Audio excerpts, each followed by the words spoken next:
deposits in the world.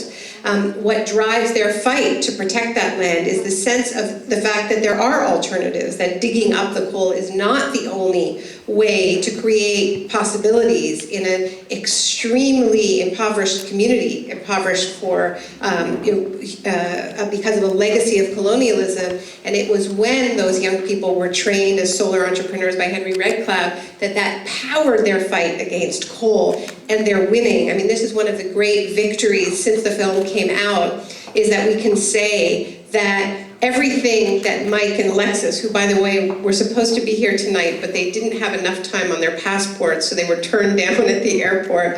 They send their love, and they want to tell you that they're winning. That they're winning every fight against every coal mine, that they've won the fight against that coal railroad. And this is because of that extraordinary alliance between ranchers and indigenous people coming together in such a powerful way, and those real possibilities opening up. People understanding that there's more than one way to, quote unquote, develop.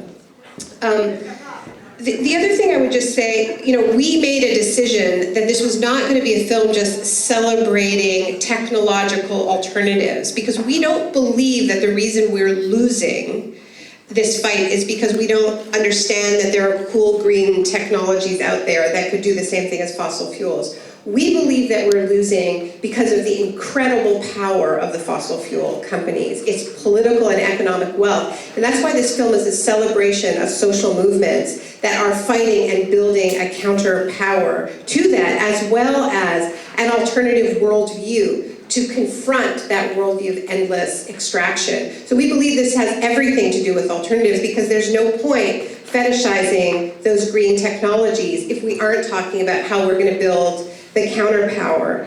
The other thing I would say is on the question of refugees is, what's going on right now at Le Bourget is that wealthy countries are trying with all of their wealth and power to shirk historical responsibility for climate change. The whole idea of differentiated responsibility, the idea that the countries that have been burning fossil fuels for 200 years on an industrial scale have a responsibility to cut our emissions first and lead before countries that have just gotten in on this game relatively recently have to do so. It's not to say that India and China don't need to cut their emissions. What you saw in the film is incredibly valiant struggles in India and China of people fighting.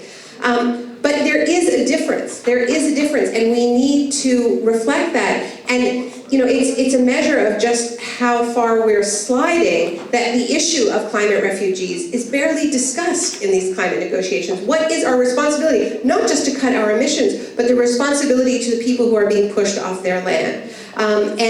This clearly isn't coming from our leaders. But one other thing I would just say is, I often quote the Pope, which is weird for me. As a secular Jewish feminist, I don't agree with the Pope on all kinds of things, but one thing that I believe Pope Francis says very well is that at the heart of this crisis is the throwaway culture. The throwaway culture. Throwing away the earth, throwing away our things, and also throwing away people. So what I would add to that is simply that the same mentality that allows a refugee family to disappear beneath the waves is the very same mentality that in Le Bourget is deciding to allow temperatures to increase so that entire island nations of poor people disappear beneath the waves. It is the same mentality. Merci.